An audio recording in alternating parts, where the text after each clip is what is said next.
El Rey, proclamamos y dijimos o pedimos que el Señor se mueva en esta mañana, que derrame de su gracia. Y nos preparamos para escuchar una palabra en esta mañana. Yo quiero que juntos podamos leer en el libro de Proverbios,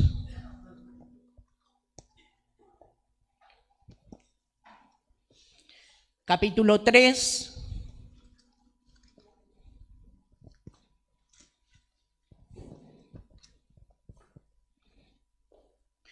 versículos 5 al 8. Y antes de leer esta palabra, yo quiero preguntarle a usted o a vos, ¿a qué viniste a la casa del Señor? Quiero escuchar, a ver, adorarle, agradecerle, Leonardo, agradecerle, ¿qué más? Bien, Daniel. Bien, Walter, a darle gloria. ¿Cómo fue? Sí, hermana Gloria, perdón. Amén, amén. Sí, ¿quién más? Marcos. Bien. Esa decisión que usted tomó en esta mañana, ¿cómo la considera? Valiosa. ¿Qué más? ¿Qué más? ¿Correcta, incorrecta? ¿Buena, mala? ¿Fue una buena decisión o fue una mala decisión venir a la casa del Señor? Creo que un 100% respondemos a fue una decisión correcta. Yo esta mañana quiero compartir con ustedes decisiones que encontramos en la Biblia, algunas, pero que fueron malas. Entonces, vos o usted me va a decir en esta mañana para qué quiero yo saber una mala decisión que alguien tomó, de qué me sirve. Siempre digo que la palabra del Señor es viva para nosotros, es eficaz. Y aún esos ejemplos que han quedado registrados que parecen negativos, han quedado registrados para que nosotros tomemos ejemplo y no hagamos lo mismo. ¿Vio cuando usted corrige a su hijo? Le dice, hace así porque es lo correcto. No lo vuelvas a hacer, le decimos, porque está mal. Bueno, en la Biblia encontramos algunas malas decisiones de hombres de Dios o hombres que figuran en la palabra del Señor y que nosotros tenemos que tener en cuenta. ¿Para qué? Para no tomar, para no caer en el error de que esas malas decisiones que ellos tomaron las tengamos que hacer nosotros. Es una advertencia, esas historias son advertencia para nosotros y para corrección también, si por ahí estamos o tal vez estamos en esas condiciones. Libro de Proverbios capítulo 3, versículo 5 al 8 dice, fíate de Jehová de todo tu corazón y no te apoyes en tu propia prudencia. Reconócelo en todos tus caminos y Él enderecerá tus veredas. No seas sabio en tu propia opinión. Teme a Jehová y apártate del mal, porque será medicina a tu cuerpo y refrigerio a tus huesos. ¿Qué tengo que hacer? En primer lugar, fiarme, confiar en el Señor. En el primer pasaje que quiero compartir con ustedes, habla de un hombre que tenía un cargo, que tenía una tarea, y él era un sacerdote. Vamos al libro de Samuel, primera de Samuel, capítulo 3, el versículo 13, primera de Samuel 3, 13.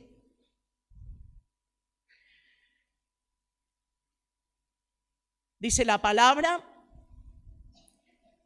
y le mostraré yo que yo juzgaré su casa para siempre, dice el Señor, por la iniquidad que él sabe, porque sus hijos han blasfemado a Dios y él no los ha estorbado. Elí es este hombre de Dios que estaba trabajando, que estaba ministrando, era el sacerdote de la casa de Dios. Y aquí lo vemos a Elí, un hombre que tiene 2 hijos, Ofni y Fines.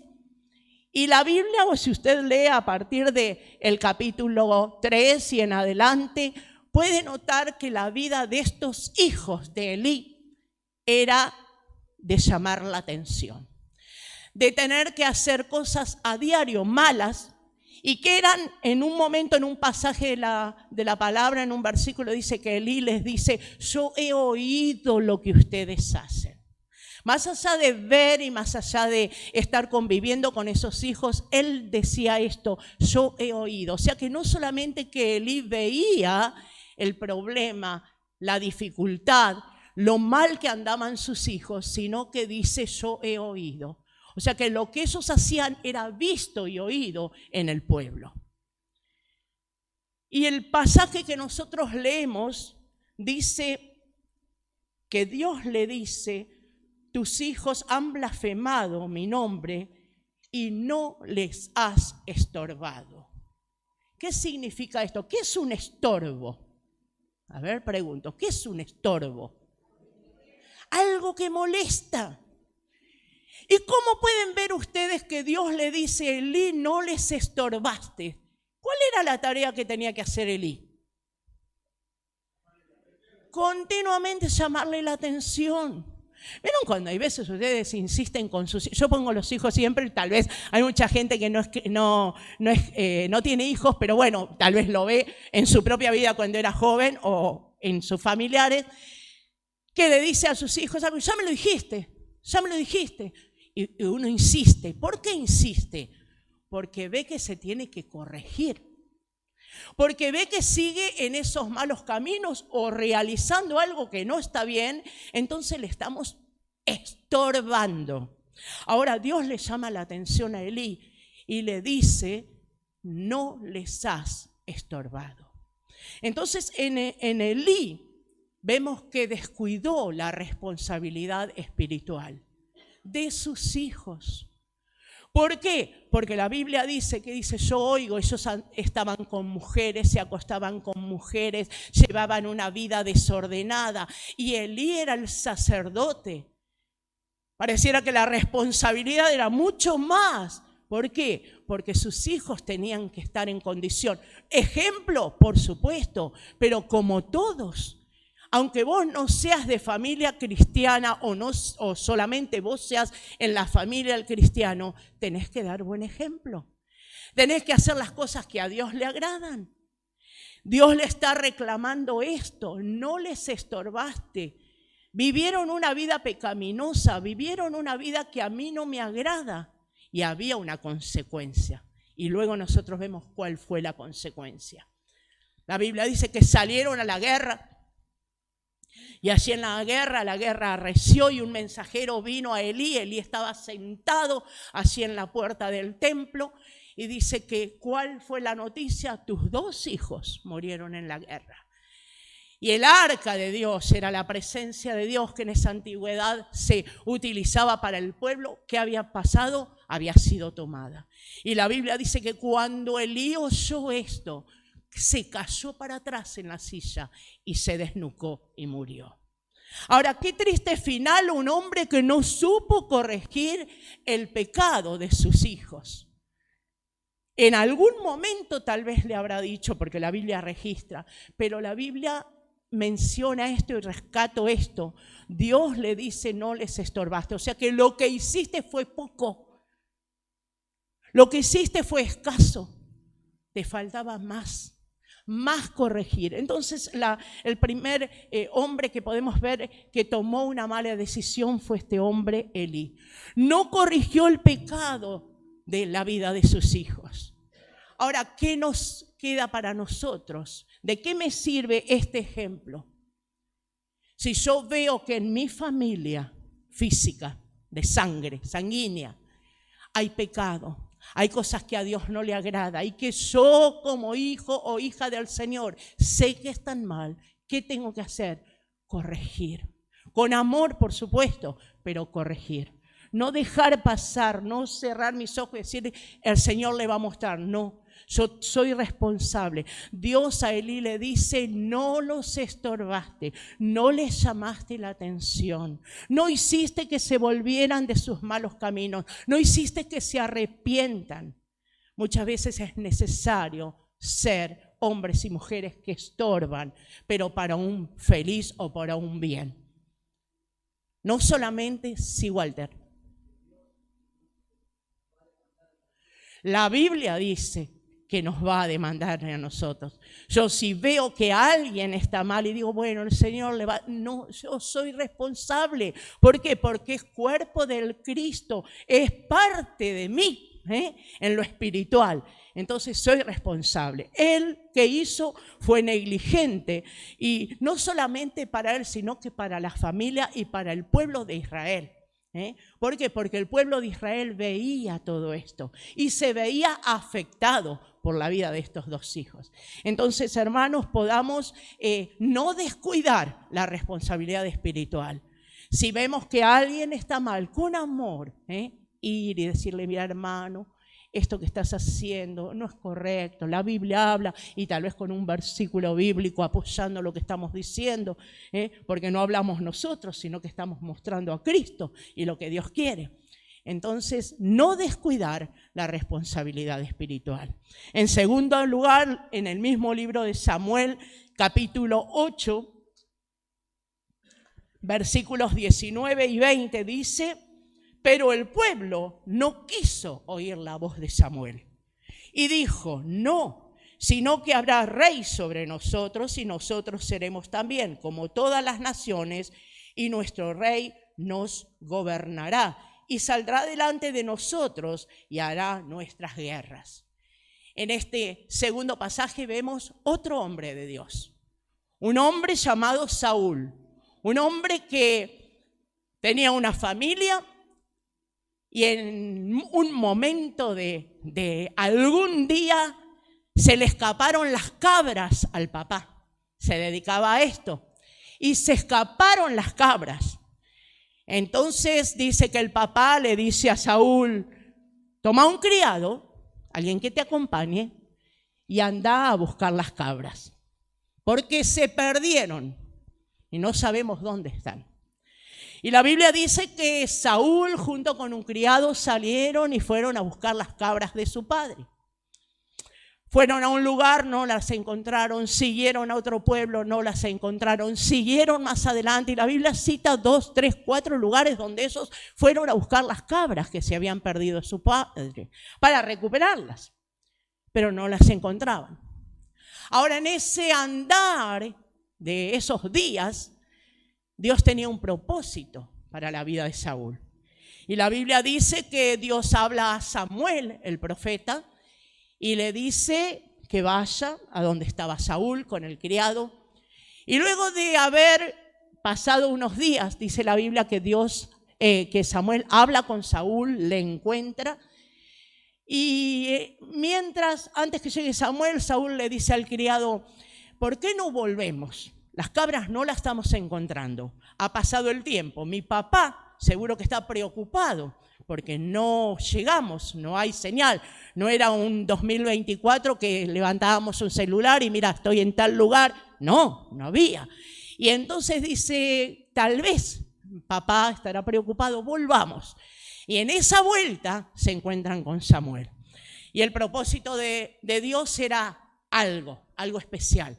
Quería ungir a Saúl, había elegido a Saúl como rey del pueblo de Israel. Y la Biblia cuenta que Samuel unge a Saúl con aceite. Tienen una charla, un tiempo. Y el versículo o los versículos que nosotros leíamos hablaba de que el pueblo quería un rey. Y nosotros, dice, seremos también como todas las naciones. Queremos tener un rey y vamos a tener un rey. El pueblo quería, pero Dios tenía otro propósito. Dios tenía un propósito diferente al que el pueblo quería. Y muchas veces Dios tiene propósitos diferentes para nosotros. Nosotros pensamos algo, queremos algo, anhelamos algo y hasta oramos por algo y no obtenemos la respuesta. Y no obtenemos lo que queremos. ¿Por qué? Porque el propósito de Dios es otro. En el caso de Saúl, dice la Biblia que pasó el tiempo, Dios le unge, Samuel le unge, Dios le levanta como rey, empieza a reinar y a través del tiempo dice que el orgullo ocupó un lugar en la vida de Saúl. Por todo lo que tenía, por todo lo que ganaba, por todo lo que podía apreciar, el orgullo, o Saúl dio lugar al orgullo en su vida.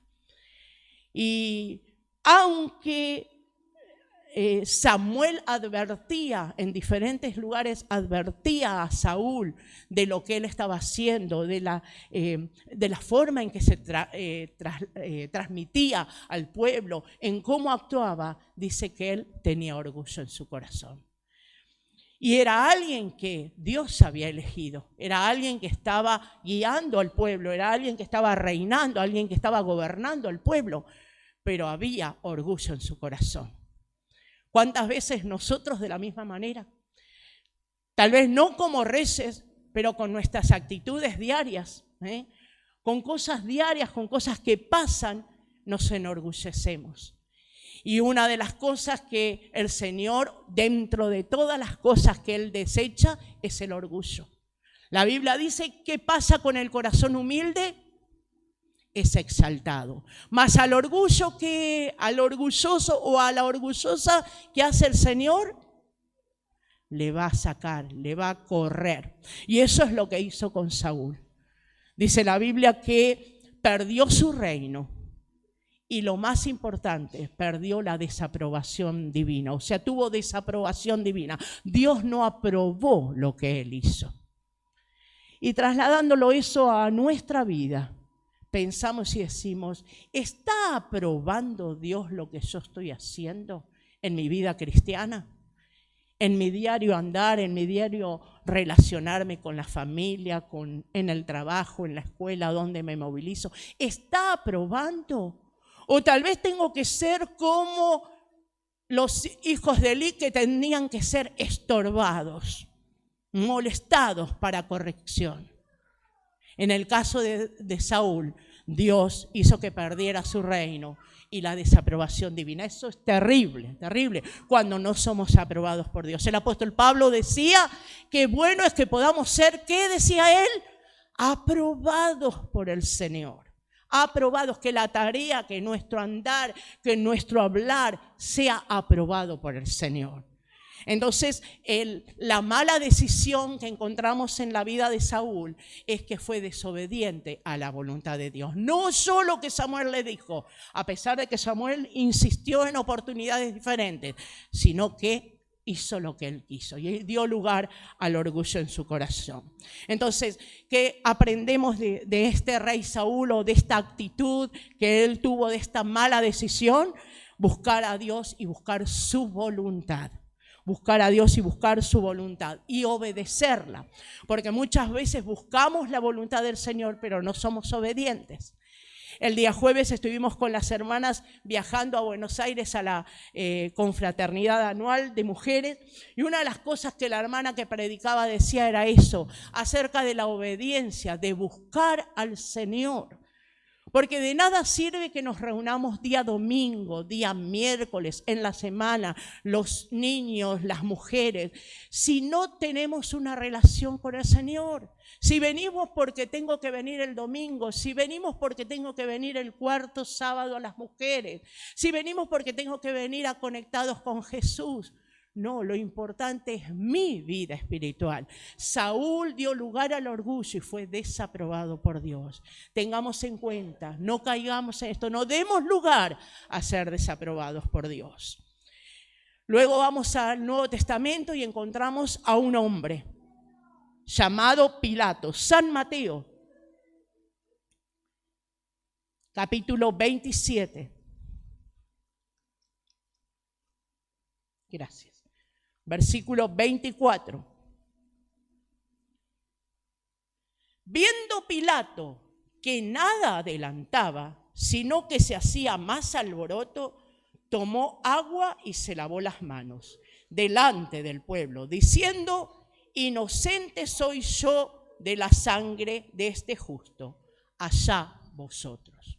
Pilato, gobernador romano, tomó una decisión, una mala decisión frente al pueblo.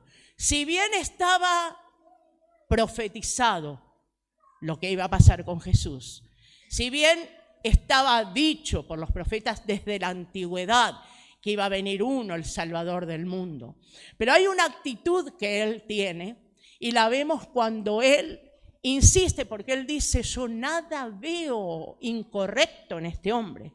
Y le dice al pueblo: yo nada veo incorrecto. ¿Por qué lo voy a hacer? ¿Por qué lo vamos a crucificar? Y el pueblo insistía, crucifícale, crucifícale. Y él entonces dudó, estuvo un tiempo, y en ese tiempito que él estuvo, la Biblia no especifica cuánto, pero sí vemos que la esposa de él le dice: yo en la noche tuve sueños feos, desagradables. Nada tengas que ver con este hombre. Por Jesús le decía, ¿no? Nada tengas que ver. Y él entonces vuelve al pueblo, insiste, el pueblo insiste, y frente a la presión del pueblo, él toma esta decisión. Que vuelvo a reiterar, era algo que tenía que pasar. No era como en el caso de Elí, que podía haber una corrección, no era como en el caso de Saúl, que podía cambiar. En el caso de Pilatos, si bien pasó lo que pasó, pero ya tenía que pasar, porque estaba profetizado con respecto a Jesús. Ahora, ¿qué hace él? Se lava las manos, en señal de decir: nada tengo que ver con esto. Allá ustedes, más, él dice: esto es algo que ustedes deciden, yo no tengo nada que ver. Y hoy usamos ese dicho tan popular que usó Pilato, cuando no queremos tener algo que ver, me lavo las manos, nada tengo que ver. Quedó en la historia, quedó registrado, hoy lo podemos usar. Pero ¿cuál fue la decisión de Pilato? Frente a la presión, frente a que todos le decían: hacelo, lo hizo. Ahora, si eso lo trasladamos a nuestras vidas, tomar decisiones bajo presión nunca es bueno. Tomar decisiones bajo presión nunca es bueno. Ahora, como cristianos, muchas veces tenemos presiones de la congregación, de la familia, del barrio, en nuestro diario vivir, en cosas cotidianas. ¿Cuál es mi decisión frente a esas decisiones o a esas cosas que tengo que afrontar? ¿Cómo tengo que actuar? Hay dos cosas que tenemos que tener en cuenta: con la verdad y con la justicia. Con la verdad y con la justicia. En el caso de Pilato, había algo que él tenía en cuenta. Este hombre que estaba frente a él era un hombre verdadero, era un hombre justo. ¿Y qué hizo él? Se lavó las manos. ¿Qué hacemos nosotros cuando tenemos que actuar con justicia y verdad? Y no, voy a dejar que el Señor le guíe. Voy a dejar que el Señor le muestre. Está haciendo algo malo y bueno, que el Señor le muestre. No, es mi tarea. Es mi tarea. Debo corregirlo, pero con justicia y con verdad. Que nada tenga que decir la otra persona: no, pero yo, no, mira, la Biblia dice esto, o esta forma que estás haciendo no es la correcta. ¿Te parece? Y darle algunos ejemplos, hacerle entender, porque de eso se trata, no de una imposición, sino hacerle entender que está equivocado. Entonces, tomar decisiones siempre tienen que ser basadas en la verdad y en la justicia. Y por último, vamos al libro de los Hechos, capítulo 24, y encontramos al apóstol Pablo frente a un hombre llamado Festo, el gobernador de ese momento. Y dice 24:27,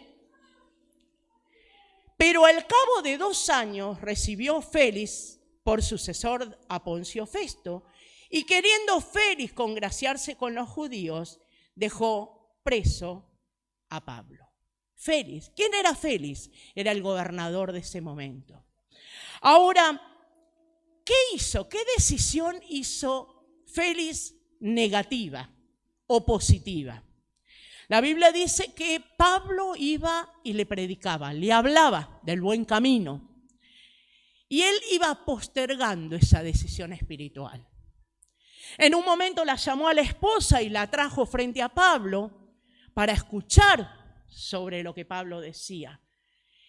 Y Pablo, en esa prédica, en esa conversación con Félix y con su esposa, habló de 3 cosas que nosotros estamos acostumbrados en la congregación a hablar y como cristianos a vivir.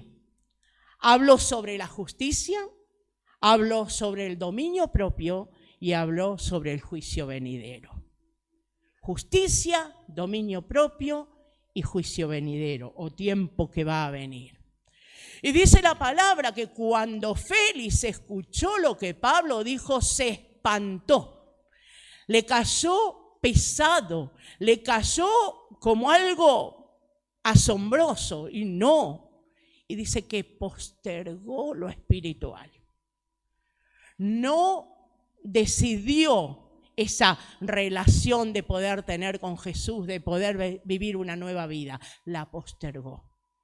Entonces, usted en esta mañana me va a decir, pero yo no lo hice. Gracias al Señor que hace 10 años, 5 años, 2 meses, en algún momento conocí al Señor y no postergué eso porque hoy estoy aquí. Entonces todos contentos decimos amén, qué bueno, qué lindo, estamos siendo un mismo cuerpo, no postergamos la decisión espiritual. Pero, ¿qué de aquellos que están postergando? Y que nosotros sabemos que están postergando y que le hablamos y que dicen más adelante. Y que pasa el tiempo y volvemos a insistir y dice vamos a esperar un tiempito. Mi esposo siempre cuenta que estábamos en campaña allí en ruta en San Justo y un hermano venía en las noches de campaña y en una de las noches le decía a mi esposo, estoy hablándole a un joven, un muchacho del barrio, y hace tiempo que le estoy hablando. Y cada vez que le digo, vení a la iglesia, vení, no. Supongamos que el hermano se llamaba Juan.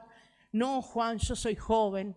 No, Juan, hay todo un tiempo por delante. No, Juan, yo quiero terminar mis estudios, quiero casarme, tener hijos. Luego sí, con la familia, poder venir, poder congregarme o ir a la iglesia donde usted va. Y el hermano insistía. Y en esos días el hermano le había invitado a la campaña para que pueda llegar, para que pueda tener este encuentro con el Señor. Y el muchacho se negó. Y el hermano decía, qué triste me siento, le decía a mi esposo, porque hoy cuando abrí el diario vi un titular que decía, joven en la ruta 3 ha sido atropellado por un micro ómnibus o algo así y perdió la vida. ¿Quién era? Era ese muchacho que dijo tener toda una vida por delante, que dijo quiero terminar mis estudios, quiero casarme, quiero tener una familia. No hubo un tiempo. Postergó lo espiritual. Postergó qué es lo que más valor le damos como cristianos. Yo siempre me gusta citar el pasaje de los 4 amigos cuando lo trajeron al paralítico a Jesús. Ellos y el joven muchacho venía con un propósito, era recibir sanidad. Pero Jesús no le dijo, sé sano.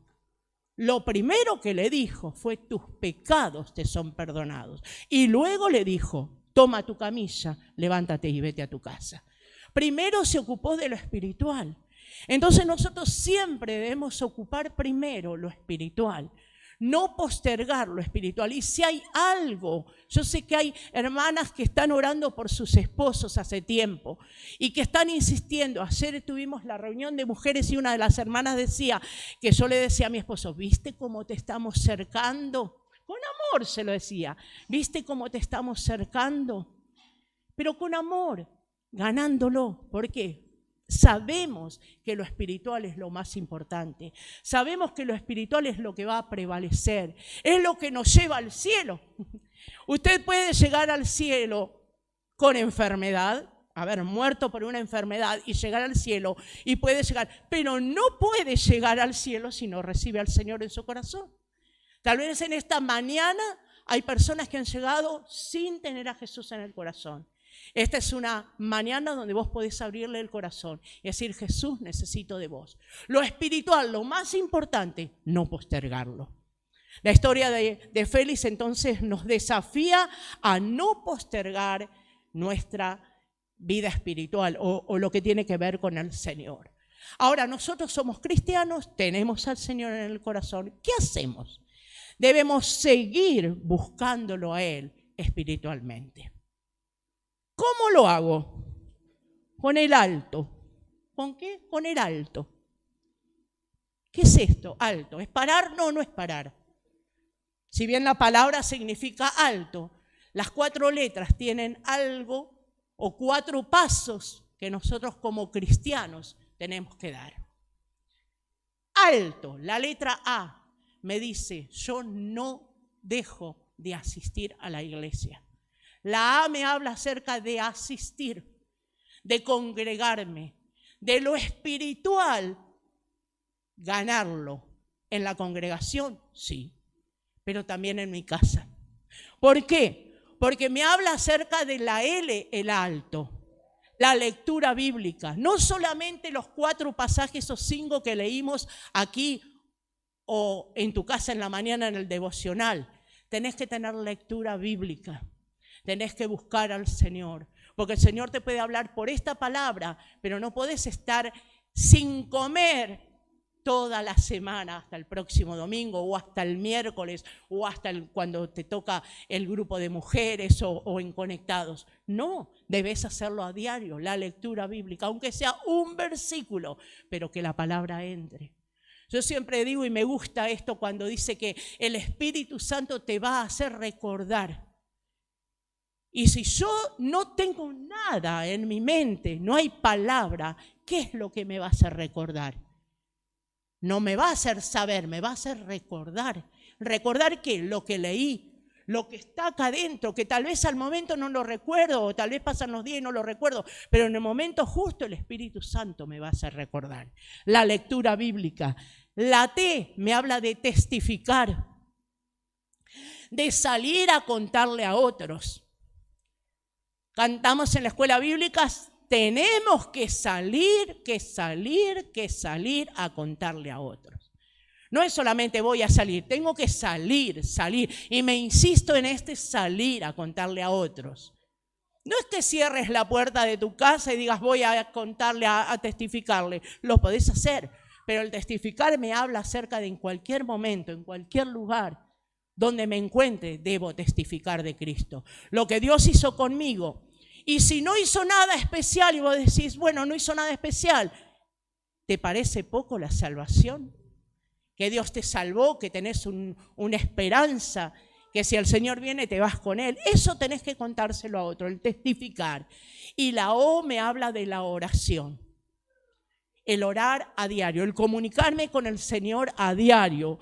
El poder con el Señor, tener una relación yo y el Señor, más allá de, como por ejemplo hoy cuando comenzamos a orar con el grupo de hermanos que te tocó orar.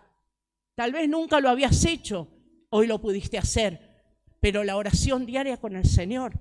Ayer con las hermanas también decíamos esto, la oración es la columna vertebral del cristiano.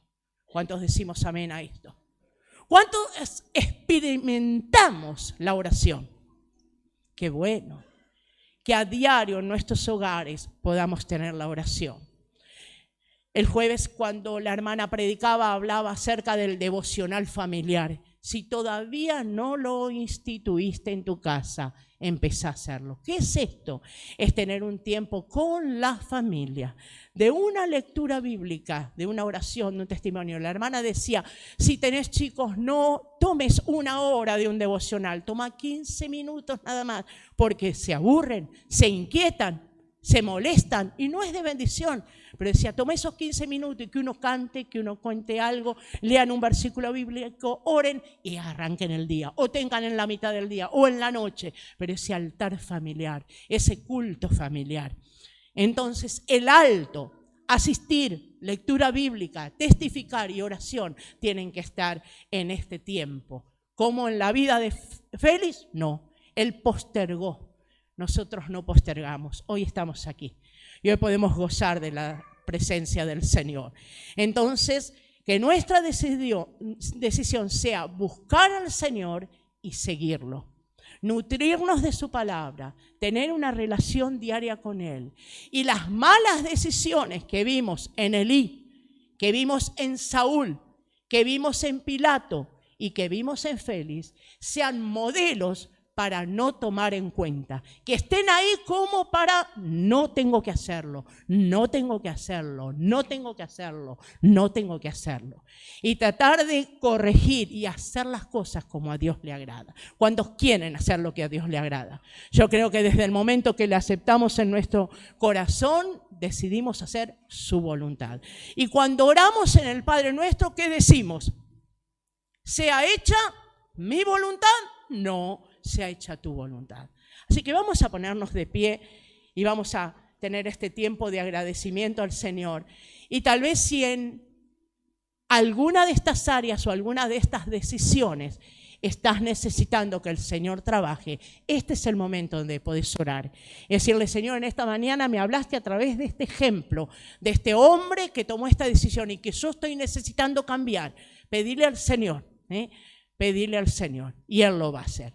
Padre, gracias te damos en esta mañana, gracias te damos por este tiempo, Señor, que podemos pasar en tu casa y gracias te damos por el privilegio, Señor, de poder glorificar tu nombre, darte gracias, Señor, ir ante tu presencia, Señor, y en esta hora, Señor, al haber escuchado esta palabra, Señor, cada uno de estos ejemplos que han quedado registrados en tu palabra, poder nosotros cambiar, corregir si es necesario. Si nos vemos o nos damos cuenta que hay cosas por las cuales tenemos que cambiar, Señor, en esta hora, Señor, queremos pedirte que tú intervengas, que tú actúes, que tú moldees, que tú trabajes en nuestra vida. Oramos, Señor, pidiendo que tu presencia en esta mañana se mueva. Señor, esperamos en esta hora que tu Espíritu Santo ministre a tus hijos.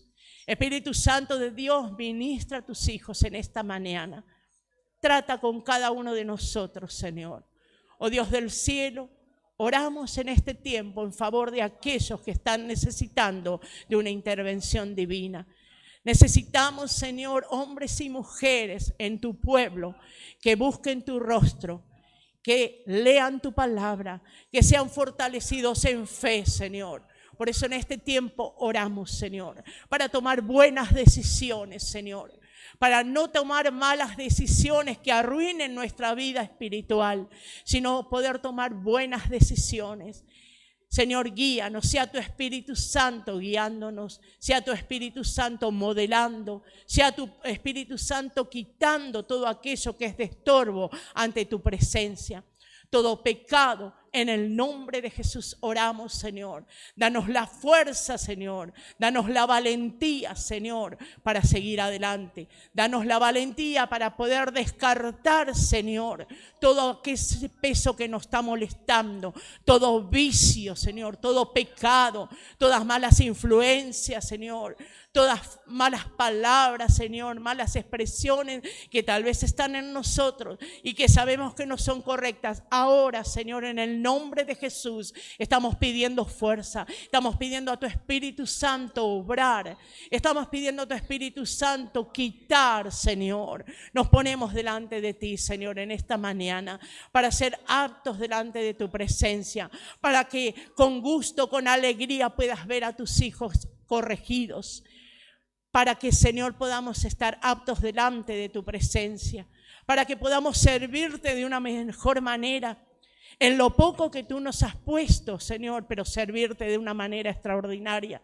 Y que como tú has dejado escrito en tu palabra, al siervo le dijiste, en lo poco has sido fiel, en lo mucho te pondré. Eso queremos escuchar de ti. Pero, Señor, para escuchar eso el día que estemos frente a ti, necesitamos estar limpios, Señor. Ayúdanos a limpiar nuestras ropas, Señor. No tener mancha, no tener arrugas, Señor, y estar aptos delante de tu presencia. Ayúdanos, Señor, a tomar buenas decisiones. En el nombre de Jesús. Amén. Amén. Gloria al Señor. Cantamos.